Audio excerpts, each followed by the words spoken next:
बदल जाओ वक्त के साथ या फिर वक्त बदलना सीख लो। बदल जाओ वक्त के साथ या फिर वक्त बदलना सीख लो। मुश्किलों को मत कोसो, हर हाल में चलना सीख लो। हर हाल में चलना सीख लो। नमस्कार मेरे प्यारे साथियों, स्वागत है आप सभी का एक नई वीडियो में, एक नई क्लास में। अगर आप लोग भी एसएससी जीडी परीक्षा के लिए तैयारी कर रहे हैं और उसमें एक बेहतर स्कोर करना चाहते हैं, सेफ स्कोर करना चाहते हैं, तो ये वीडियो आप लोगों के लिए बहुत ज़्यादा महत्वपूर्ण होने वाली है। आज का जो वीडियो है इसका पार्ट नंबर 6 रहने वाला है। इस वीडियो के माध्यम से हम ये डिस्कस करते हैं आपकी एसएससी जीडी परीक्षा 2021 में किस तरीके के क्वेश्चन पूछे गए थे आपसे, और इनका क्वेश्चन पूछने का लेवल क्या था, और किस टॉपिक से कितने क्या क्वेश्चन पूछे जा रहे थे आपसे। तो वही चीज़ें हम यहाँ पे डिस्कस करने वाले हैं। अगर आपको बेहतर स्कोर करना है एसएससी जीडी परीक्षा 2023 में, तो आपको अंत तक बने रहना है, सभी क्वेश्चन को देखना है, एक अच्छा एनालिसिस करना है कि आपसे किस तरीके के क्वेश्चन पूछे जा सकते हैं। तो चलिए शुरुआत करते हैं इस वीडियो की। आज का पहला क्वेश्चन आपके सामने है। इसमें देखिए क्या कहा जा रहा है। इसमें बोला जा रहा है आपसे कि निम्नलिखित प्रश्न में दिए गए 4 विकल्पों में से उस विकल्प का चयन कीजिए जो मुहावरे का अर्थ व्यक्त करता है। यहाँ पे आपके सामने एक मुहावरा दिया गया है, हाथ मलना। हाथ मलना मुहावरे का अर्थ क्या होता है, इसके बारे में आपको पता होना चाहिए। तो देखिए, अगर आप लोगों को एसएससी जीडी में स्कोर अच्छा करना है तो मैं आपको कुछ चीज़ें बता रहा हूँ, उनको आप लोग नोट कर सकते हैं। तो सबसे पहले तो आपके एक मुहावरे हो गए। क्या हो गए? मुहावरे। एक आपके मुहावरे हो गए। एक आपके हो गए विलोम शब्द। क्या हो गया? आपका एक विलोम शब्द हो गया। एक आपके पर्यायवाची शब्द हो गए, पर्यायवाची शब्द। और एक आपके समानार्थी शब्द, ठीक है। और एक और आते हैं जो आपके वन वर्ड सब्स्टिट्यूशन होते हैं, जिनको एक शब्द कहते हैं, एक शब्द। तो ये चीज़ें अगर आप लोग अच्छे से याद कर लेते हैं, क्या क्या मुहावरे, विलोम शब्द, पर्यायवाची शब्द, समानार्थी शब्द और एक शब्द, इनको अगर आप लोग याद कर लेते हैं तो आपका कोई भी क्वेश्चन छूटने वाला नहीं है। क्योंकि आपके जो क्वेश्चन हैं लगभग यहीं से गलत होते हैं। क्योंकि हिंदी में क्या पूछा जाता है, हिंदी में आपके कुछ क्वेश्चन इस तरीके से पूछे जाते हैं कि आपका मतलब एक जो है ना मिस्टेक वाला पार्ट बताना पड़ता है, यानी कि किस भाग में त्रुटि है। यहाँ पे हम वो क्वेश्चन भी डिस्कस करेंगे। तो मैंने आपको ये चीज़ें बता दें कि इन चीज़ों को अगर आप लोग याद कर लेते हैं, जो मुहावरे हो गए, विलोम शब्द, पर्यायवाची शब्द, समानार्थी शब्द और एक शब्द, इनको अगर याद कर लेते हैं तो बहुत ज़्यादा आपको अच्छा स्कोर करने का एक मौका मिल सकता है, ठीक है। तो देखिए आपके सामने जो क्वेश्चन है, हाथ मलना, इस मुहावरे का अर्थ क्या है? इस मुहावरे का अर्थ है पछताना। अब आपको याद कैसे रहेगा, इसको हम देखते हैं। जैसे आपने सामने मतलब आपके सामने से कोई आपको मतलब आपकी एक फेवरेट चीज़ ले गया, ठीक है। और आपसे कोई व्यक्ति कह रहा है तुम तो यार हाथ मलते रह गए, मतलब तुम तो पछताते रह गए और तुमने उसको ले नहीं पाया और तुम्हारा दोस्त उसको ले गया। तो आप, वो जो व्यक्ति है वो क्या कह रहा है आपसे? हाथ मलते रह गए। मतलब हाथ मलते क्या हो रहा है, इसका मतलब क्या हो गया? पछताना। यानी कि हाथ मलने का मतलब है पछताना। ऑप्शन नंबर जो फर्स्ट वाला है इस प्रश्न का सही उत्तर हो जाएगा। क्वेश्चन नंबर 2 क्या पूछा गया था, इसको देखते हैं। देखिए क्वेश्चन नंबर 2 में आपसे पूछा गया था कि दिए गए वाक्य में रेखांकित खंड को प्रतिस्थापित करने के लिए सबसे उपयुक्त विकल्प का चयन कीजिए। यदि इसे प्रतिस्थापित करने की आवश्यकता नहीं है तो विकल्प किसी बदलाव की आवश्यकता नहीं है का चयन करें। इसका मतलब ये है, आपके सामने यहाँ पे मैं दिख रहा है, मैं क्या है, यहाँ पे एक अंडरलाइन दिख रहा है, यानी कि अंडरलाइन है। उसमें आपको मैं के स्थान पे क्या चेंज करना है या फिर चेंज नहीं करना है उसको देखना है। तो सबसे पहले वाक्य को पढ़ना पड़ेगा।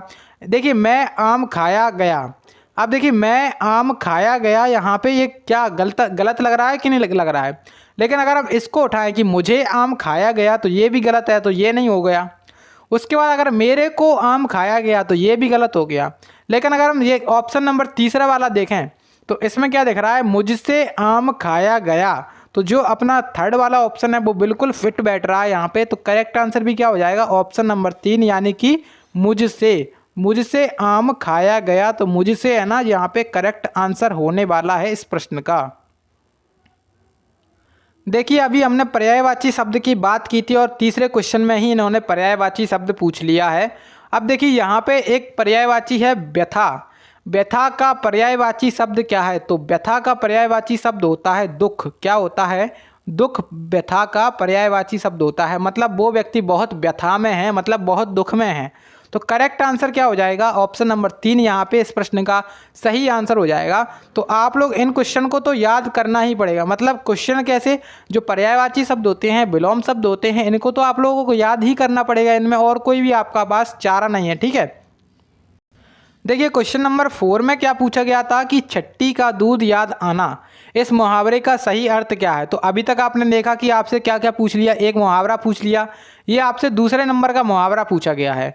तो आपके 20 क्वेश्चन में से लगभग जो है ना 5 क्वेश्चन आपके गद्यांश से आएंगे और 15 क्वेश्चन आपके आएंगे यहाँ से ही, मतलब जिसमें आपसे वाक्य में गलती पूछ ली जाएगी, विलोम शब्द पूछ लिया जाएगा, मुहावरे पूछ लिए जाएंगे। तो इस तरीके से मतलब ये 5 क्वेश्चन जो अपने हैं ना गद्यांश वाले, वो तो बिल्कुल सेफ हैं, क्योंकि उसमें क्या होता है गद्यांश में से ही आपको आंसर निकालना पड़ता है, तो वो तो आपके सेफ हैं। जो 15 क्वेश्चन है उन पे मेहनत करेंगे तो आपका जो है ना अच्छा स्कोर होने वाला है। देखिए अब यहाँ पे जो छट्टी का दूध याद आना, इस मुहावरे का सही अर्थ क्या है? संकट के समय पिछले सुख की याद आना, यानी कि जो संकट होता है उसके समय पे क्या होता है, आपने पहले कोई अच्छा सुख लिया होगा, उसकी याद आना, छट्टी का दूध याद आना का सही अर्थ है।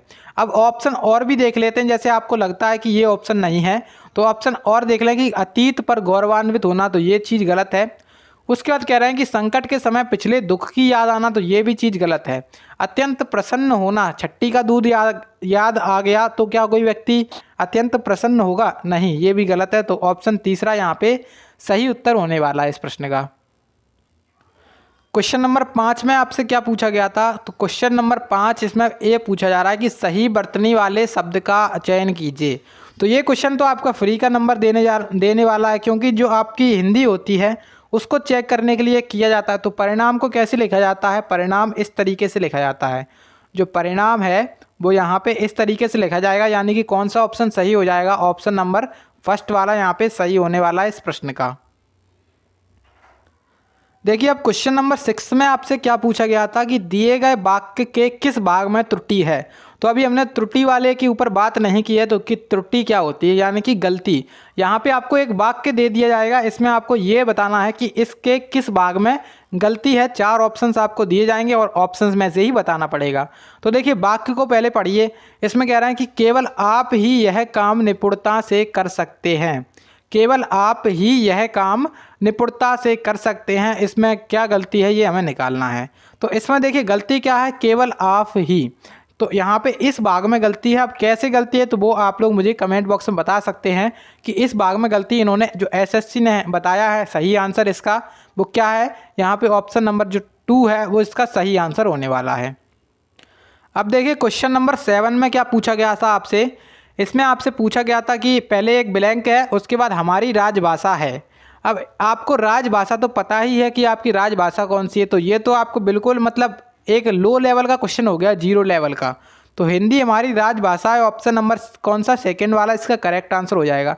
तो आप लोग देख सकते हैं कि किस तरीके के क्वेश्चन भी आपसे पूछे जा रहे हैं। देखिए अब क्वेश्चन नंबर 8 में क्या पूछा गया था।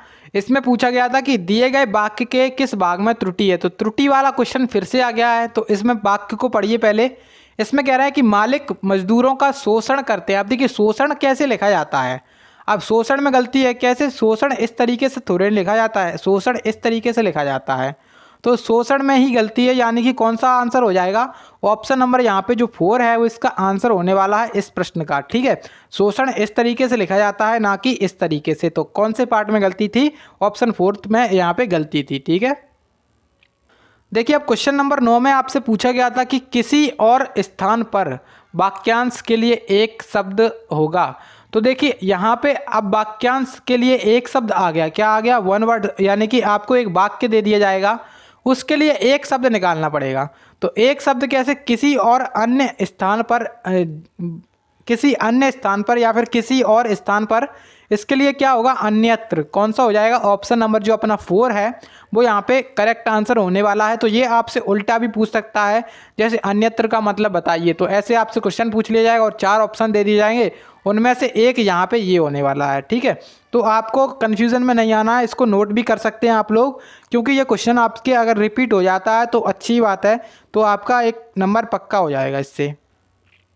देखिए अब क्वेश्चन नंबर 10 में आपसे पूछा गया था कि उन्नति का विलोम क्या है। तो उन्नति क्या आपने सुना होगा, उन्नत और अवनत। उन्नति और इसका विलोम क्या हो जाएगा, अवनति। क्या हो जाएगा, अवनति, अवनति। तो ये बहुत आसान क्वेश्चन है, ये सभी लोग कर लेते हैं लगभग। उन्नति और अवनति कौन सा हो जाएगा इसका करेक्ट आंसर, ऑप्शन नंबर 2 यहाँ पे इसका करेक्ट आंसर होने वाला है इस प्रश्न का। देखिए क्वेश्चन नंबर 11 में आपसे क्या पूछा गया था कि रिक्त स्थान भरने के लिए सबसे उपयुक्त शब्द का चयन कीजिए। यहाँ पे एक वाक्य दिया गया है, इसमें कह रहा है कि मेरे ऊपर परिवार के पालन पोषण का दायित्व या फिर निर्वहन या फिर आभार या फिर आधार, कौन सा ऑप्शन हो सकता है इसमें से। अब देखिए पहला हमने ऑप्शन उठाया 4 वाला। जैसे आपने ऑप्शन उठाया तो मेरे ऊपर परिवार का पालन पोषण का आधार है। आधार अगर हम यहाँ पे रख के देखेंगे आधार है, तो ये यहाँ पे बिल्कुल अटपटा सा लग रहा है और समझ में कुछ नहीं आ रहा है, तो ये आधार तो है, गलत है यहाँ पे। अगर हम यहाँ पे आभार रखें, यहाँ पे आभार, तो आभार का मतलब क्या हो जाएगा, मेरे ऊपर परिवार के पालन पोषण का आभार है। ये चीज़ यहाँ पे आपको सही लग रही है क्या, ये भी चीज़ गलत लग रही है, तो ये यहाँ पे हो नहीं सकती है। उसके बाद अगर हम सेकंड ऑप्शन उठाएं दायित्व, दायित्व, तो दायित्व का मतलब क्या होता है, रिस्पॉन्सिबिलिटी। मतलब मेरे ऊपर मेरे परिवार का पालन पोषण का क्या है, रिस्पॉन्सिबिलिटी है, दायित्व है। तो ये अपना जो है ना ऑप्शन नंबर 2 बिल्कुल सही फिट बैठ रहा है। तो करेक्ट आंसर भी क्या हो जाएगा, ऑप्शन नंबर 2 यहाँ पे इस प्रश्न का सही आंसर होने वाला है। अब देखिए क्वेश्चन नंबर 12 में क्या पूछा गया था आपसे। इसमें पूछा गया एक ब्लैंक शब्द दिया, मतलब खाली स्थान दे दिया है और वाक्य को पूरा करना है। मनुष्य जीवन में क्या कह रहे हैं, मनुष्य जीवन से सफल होता है, किससे सफल होता है, मनुष्य जीवन किससे सफल होता है ये आपको बताना है। क्रोध से, क्या मनुष्य का जीवन क्रोध करने से सफल होगा, बिल्कुल नहीं। क्या आलस्य जीवन से, मतलब क्या मनुष्य अगर आलसी होगा तो क्या वो सफल होगा, ये भी बिल्कुल नहीं है। और लोभ और लालच से, तो ये भी गलत है। जो बेस्ट ऑप्शन है यहाँ पे कौन सा, ऑप्शन नंबर 2। इसमें क्या है, मनुष्य जीवन परिश्रम से सफल होता है। तो क्या आंसर हो जाएगा, ऑप्शन नंबर 2 यहाँ पे करेक्ट आंसर हो जाएगा, यानी कि हार्ड वर्क, परिश्रम, हार्ड वर्क। ठीक है, ऑप्शन नंबर 2 यहाँ पे करेक्ट आंसर इस प्रश्न का होने वाला है। अब देखिए क्वेश्चन नंबर 13, इसमें क्या पूछ रहे हैं, इसमें पूछ रहे हैं कि दिए गए शब्द के लिए समानार्थी शब्द, मतलब समानार्थी शब्द क्या होता है, जिसका अर्थ समान निकले, अर्थ समान निकले, समान अर्थ देने वाला शब्द को क्या कहते हैं, समानार्थी शब्द कहते हैं। अब मोल का मतलब यहाँ पे क्या है, मतलब मोल का मतलब यहाँ पे किस चीज़ से है, दाम से है। दाम मतलब क्या होता है, प्राइस, किसी चीज़ का प्राइस कितना है। मतलब आप कहीं बाजार में गए और उसका क्या करने लगे, मोल भाव करने लगे। मतलब जो अपना प्राइस होता है उसको ऊपर नीचे करने की आप लोग क्या करने लगे, कोशिश करने लगे। तो मोल का मतलब यहाँ पे क्या है, दाम से है। करेक्ट आंसर क्या होगा, ऑप्शन नंबर 3 यहाँ पे करेक्ट आंसर होने वाला है इस प्रश्न का। देखिए अब क्वेश्चन नंबर 14 आ चुका है। इसमें कह रहे हैं कि दिए गए वाक्यांश के लिए एक शब्द दीजिए। अतिथि की सेवा करने वाले को क्या कहते हैं, इसके लिए आपको एक शब्द देना है। अब अतिथि को आप तो जानते हैं कि जिसके आने की कोई तिथि नहीं होती है उसको क्या कहते हैं, अतिथि कहते हैं। उसी प्रकार से अतिथि की जो सेवा करता है उस व्यक्ति को क्या क्या कहते हैं, अतिथेय। क्या कहते हैं, ऑप्शन नंबर जो 3 है, आतिथेय। क्या कहते हैं, आतिथेय। ठीक है, तो ऑप्शन जो तीसरा है यहाँ पे, वो ऑप्शन नंबर तीसरा यहाँ पे करेक्ट आंसर हो जाएगा इस प्रश्न का। ठीक है, अब देखिए क्वेश्चन नंबर 15 आ चुका है। इसमें वही चीज़ आपको बतानी है। यहाँ पे एक आपको क्या दिया है, अंडरलाइन सा दे दिया, या मतलब यहाँ पे आपको रेखांकित कर दिया है। और इसमें आपको ये बताना है कि यहाँ पे हम क्या चेंज कर सकते हैं। परिवार नियोजन को कार्यक्रमों में द्वारा जनसंख्या वृद्धि को रोका जाना चाहिए। अगर आपको समझ में नहीं आया तो एक बार फिर से पढ़िए कि परिवार नियोजन को कार्यक्रमों द्वारा जनसंख्या वृद्धि को रोका जाना चाहिए। अब देखिए ऑप्शन पढ़ते हैं कि परिवार नियोजन के कार्यक्रमों द्वारा। अब यहाँ पे जो को वर्ड है इसको हमें हटा करके किस में चेंज करना पड़ेगा, के में चेंज करना पड़ेगा। तो यही अपना सही हो जाएगा, क्योंकि परिवार नियोजन के क्या होते हैं, कार्यक्रम होते हैं। तो यहाँ पे के होना चाहिए, ना कि को। तो ऑप्शन कौन सा हो जाएगा इसका सही, ऑप्शन नंबर जो अपना पहला वाला है वो यहाँ पे सही आंसर होने वाला है इस प्रश्न का। अब देखिए क्वेश्चन 16 में आपसे वही चीज़ पूछी गई है कि दिए गए वाक्य में किस भाग में गलती है, ये चीज़ ज्ञात करें। तो वाक्य को पढ़िए पहले। यहाँ पे लिखा है कि कई दिनों की बदली कई दिनों की बदली के पीछे आज धूप निकली है।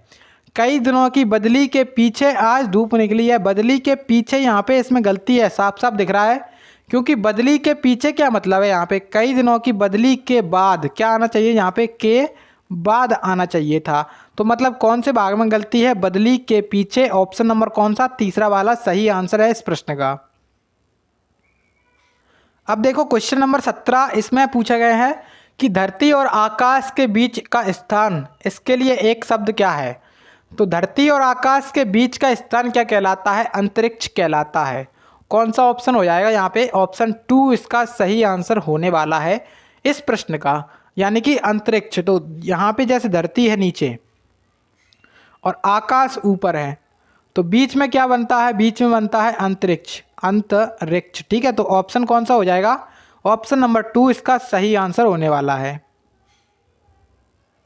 अब देखो क्वेश्चन नंबर 18 फिर से यही पूछ लिया है कि सही वर्तनी वाले शब्द का चयन कीजिए। मतलब आप लोग देख सकते हैं यहाँ पे कि एक टॉपिक से आपके कितने क्वेश्चन आ रहे हैं। आपने वर्तनी वाले शब्द देखे होंगे, तो वर्तनी वाले शब्द अभी तक कितने पूछे जा चुके हैं, 2 पूछे जा चुके हैं। एक क्वेश्चन ये था और एक हम पिछला कर चुके हैं। उसके बाद अगर आपने देखे होंगे त्रुटि वाले क्वेश्चन कि किस भाग में त्रुटि है और आपको प्रतिस्थापित करना है उसके स्थान पे, तो ये क्वेश्चन भी आपके कम से कम 4 से 5 हो गए होंगे। उसके बाद समानार्थी शब्द आपसे 2 पूछ लिए, विलोम शब्द भी पूछ लिए और पर्यायवाची शब्द भी पूछ लिए। तो आप लोग एक लेवल देख सकते हैं उनका कि क्या लेवल का पूछ रहे हैं ये एग्जाम में। ठीक है, तो देखिए इसमें कह रहे हैं कि सही वर्तनी वाले शब्द का चयन कीजिए। अब सही वर्तनी क्या है, धराशायी को कैसे लिखा जाता है, तो धराशायी को कुछ इस प्रकार से लिखा जाता है, धराशायी। तो ऑप्शन कौन सा हो जाएगा, जो अपना थर्ड ऑप्शन है, तीसरा ऑप्शन है धराशायी, वो इसका सही आंसर होने वाला। सभी ऑप्शन हट जाएंगे, आपके आंसर क्या होगा, ऑप्शन नंबर 3 यहाँ पे सही आंसर है। देखिए अब क्वेश्चन नंबर 19 में फिर से वही पूछ लिए, जहाँ पे फिर से अंडरलाइन कर दिया है और इसके स्थान पे हमें कुछ चीज़ चेंज करके बतानी है। तो पहले वाक्य को पढ़ तो लीजिए, तभी तो चेंज करेंगे। अब देखिए वाक्य को पढ़ना है, यहाँ पे लिखा क्या है, अधिक जनसंख्या अनेक समस्याओं को जन्म देता है। अब देता है से यहाँ पे क्या मतलब है, तो देता है पढ़ा हमने तो देखते ही गलत हो गया, क्योंकि यहाँ पे क्या आना चाहिए था, देती है। क्या आना चाहिए था, देती है। तो अब देखेंगे ऑप्शन की कौन से ऑप्शन में देती है दिख रहा है, तो अनेक समस्याओं को जन्म देती है, यहाँ पे ये होना चाहिए था। ऑप्शन नंबर 2 इस प्रश्न का सही आंसर हो जाएगा। कौन सा हो जाएगा, ऑप्शन नंबर 2 यहाँ पे इस प्रश्न का सही आंसर होने वाला है। अब देखिए एक ऑप्शन यहाँ पे और दिख रहा है आपको, अनेक समस्याओं को जन्म देती है नहीं है, यहाँ पे क्या लिखा है पे यहाँ पे बिंदी चढ़ा दी है इन्होंने। जो अंक की बिंदी होती है उससे भी आपका आंसर गलत हो सकता है, तो देख के आप लोग लगाइएगा यहाँ पे, क्योंकि यहाँ पे है वाला है आएगा, ना कि है वाला है। ठीक है, मतलब यहाँ पे बिंदी नहीं आएगी, अंक की बिंदी नहीं आएगी, यानी कि ऑप्शन पहला वाला कटेगा, गलत हो जाएगा। ऑप्शन 2 वाला बिल्कुल सही होगा यहाँ पे। देखिएगा आज का लास्ट क्वेश्चन, और लास्ट क्वेश्चन आपसे कह रहा है कि तिमिर का विलोम शब्द बताइए। तो तिमिर का विलोम शब्द बताइए। तिमिर का विलोम शब्द क्या होगा, यहाँ पे ऑप्शन है प्रकाश, आकाश, रात्रि और अंधकार। देखिए तिमिर का मतलब होता है अंधेरा। क्या होता है, अंधेरा। ठीक है, तिमिर का मतलब क्या होता है, अंधेरा होता है। ठीक है, अंधेरे का विलोम क्या होगा, प्रकाश होगा। तो ऑप्शन नंबर पहला वाला यहाँ पे क्या हो जाएगा, सही आंसर हो जाएगा इस प्रश्न का। ऑप्शन नंबर पहला इस प्रश्न का सही आंसर हो जाएगा। तो ये क्वेश्चन थे आज के 20 क्वेश्चंस, जो कि आपके एग्ज़ाम पैटर्न पर आधारित क्वेश्चन थे। पहले आपके 25 क्वेश्चन आते थे, लेकिन अब आपके 20 क्वेश्चन आएंगे, जो कि आपके 40 नंबर के आने वाले हैं। तो आपको एक बेहतर एनालिसिस करके जाना है यहाँ से कि आपके क्या लेवल के क्वेश्चन पूछे जाते हैं और कितना इनका मतलब किस टॉपिक से कितने क्वेश्चन पूछे जाते हैं। तो ये सब चीज़ें हमने यहाँ पे आज डिस्कस कर ली हैं। और अगर आपने इसके पहले वाले वीडियोस को भी नहीं देखा तो उनको भी आप लोग जा कर के देख सकते हैं। एक एक वीडियोस बहुत ज़्यादा इंपॉर्टेंट है, उनसे आपको बस क्या निकालना है, उनसे आपको विलोम शब्द, पर्यायवाची शब्द और एक वर्ड और ये सब चीज़ें निकालनी है, मुहावरे वगैरह। क्योंकि आप लोग ये चीज़ें बहुत सारी हैं, आप लोग कहाँ तक इनको याद करेंगे। तो आप लोग जो है ना पिछले ईयर्स के निकालते हुए चलिए और उसमें से संबंधित जो भी बनता है उसको भी देखते हुए चलिए। तो अगर आप लोग इतना कर लेते तो अच्छा स्कोर होने वाला है आपका हिंदी में। ठीक है, तो अगर आपको वीडियो अच्छी लगी है तो एक वीडियो को लाइक करिएगा, उसके बाद एक सब्सक्राइब करके कुछ होता है तो उसको भी कर लीजिएगा।